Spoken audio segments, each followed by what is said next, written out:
Breaking news as far as this mega opposition meet is concerned. Now we've been told that Mehbooba Mufti has already arrived in Patna. She is all set to participate in the mega opposition meet tomorrow. Let me bring in my colleague Pallavi Ghosh on the broadcast on the overall perspective when it is about this opposition meet. Pallavi, there goes the important question on whether this mega opposition meet that's been touted to be one big meet and huge gathering of the opposition parties, whether at all it will be able to tide and turn the tide against the Modi regime in India. Well, I mean, there's no denying a fact that there are inner contradictions even as a part of the opposition goes. Now, take the example of Bengal, where the panchayat elections are going to be taking place on 8th of July. And you already see a Mamata Banerjee attacking the Congress party along with the BJP. The Congress's Adhir Ranjan Chaudhary has been protesting for more than 24 hours against what he calls the political violence unleashed by the Mamata Banerjee government. On the other hand, Arvind Kejriwal waiting still to get a nod from the Congress party as far as support on the ordinance issue is concerned. So these are going to be one of the inner contradictions which for now the oppositions want to kind of serve under the brush under the carpet.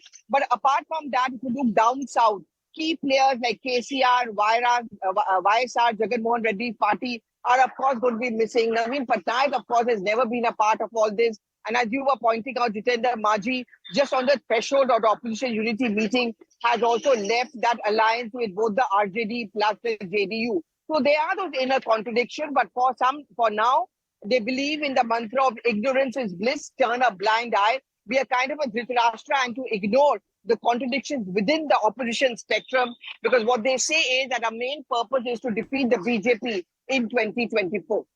Absolutely, and that's a very, very crucial point that you have, made here, Pallavi. The fact that the faces who are going to be present as far as this mega opposition meet is concerned, Rahul Gandhi, Mamata Banerjee, Mehbooba Mufti has just arrived in Patna. They have, in many ways, also Arvind Kejriwal for that matter, they had not been able to see eye to eye on very many of the opposition sort of agendas against the Modi government. How on earth are they going to actually put that into perspective, come on a page, go ahead and, if I, for the want of a better word, release a joint communique showing that kind of a grand support by the opposition, always will have a big question mark over it. Well, I'm just going to step back in history. In 2004, the two unlikely parties came together, which is DMK as well as the Congress party. I mean, Sonia Gandhi personally had always a grievance against the DMK because she had accused them of not doing enough to carry on an investigation into the assassination of her late husband, Rajiv Gandhi. But despite that, they came together. So in politics, vested interest is actually a big thing. It can actually help even your opponents to come together. But having said that, even when we run up to 2024 Lok Sabha elections, there are going to be different voices within the opposition spectrum, and BJP is not one to keep quiet on that. I think the bigger challenge really will be the proposal or implementing it that on at least 450 seats, there should be only one joint opposition candidate. That may be difficult to achieve because at the state level, you have parties, for example, in Bengal, the TMC and the Congress opposed to each other. Punjab and Delhi, the Congress and the AAP being opposed to each other. Will they really agree and accept only one joint candidate? I don't think they would want to discuss all of this as of now in Patna. It's going to be a goody-goody photo opportunity. Several more meetings are going to take place. It's certainly going to be a challenging process and a work in progress. Right. Pallavi, thank you so much for all your inputs there. Let me also bring in my colleague Saurav, who's joining us live from Patna. Saurav, ahead of this big meeting that's been planned as far as the opposition parties are concerned, there is one thing that is a possible worry for the alliance, the ruling alliance in Bihar, and that is the exit of the HM. How much of that will be a deterrent to this opposition meet? See, Griha, not only HM, although Dalits in Bihar have a good share of population, and if we talk about OBCs, 50% population belongs to OBC according to the census, yes, which includes Queries and Kurmis.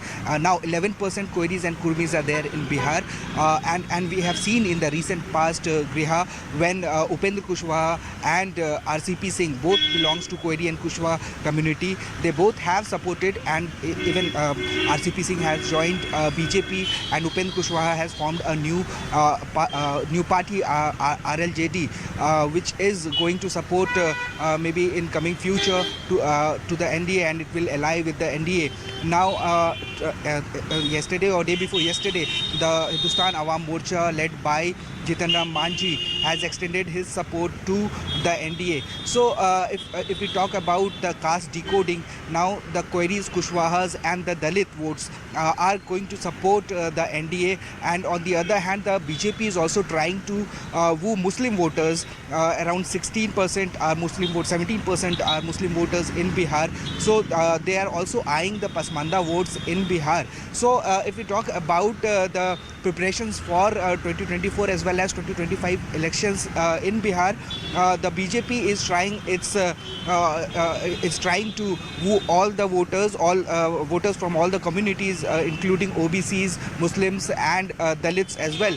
Now the HAM joining the NDA is a big boost for the BJP, especially in Bihar, because the Dalits and the Mahadalit vote is very important for any party to gain a strength to form a government in Bihar. And now Hindustan Awam Morcha now joining the NDA is a big boost, and the morale of BJP in Bihar is high. Right. Saurabh, I'm really sorry to interrupt you. Rashid Alvi is also joining us on the broadcast. Mr. Alvi, good morning and thank you so much for being a part of this discussion.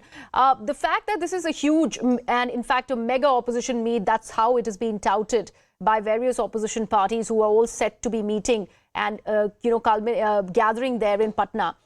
But I fail to understand, in other states, these very opposition parties are sparring against one another. For example, the Congress in West Bengal cannot see eye to eye when it is about the ruling party, the TMC there in the state.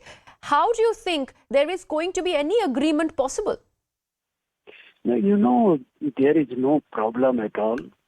All problems of opposition parties shall be solved.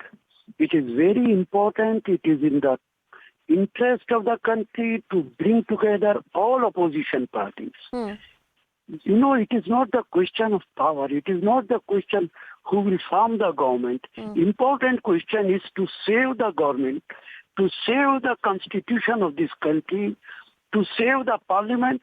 It is important. We are not fighting for power. We are fighting to save this country. And I am sure tomorrow you will realize that all opposition parties have come together. And it is not happening first time. It has happened several times in this country. When Atalji was Prime Minister of this country, he was the Prime Minister of 28 parties. 28 parties were together under the leadership of Atalji. Then he formed the government. So now this BJP is crying and criticizing because they are scared of this unity that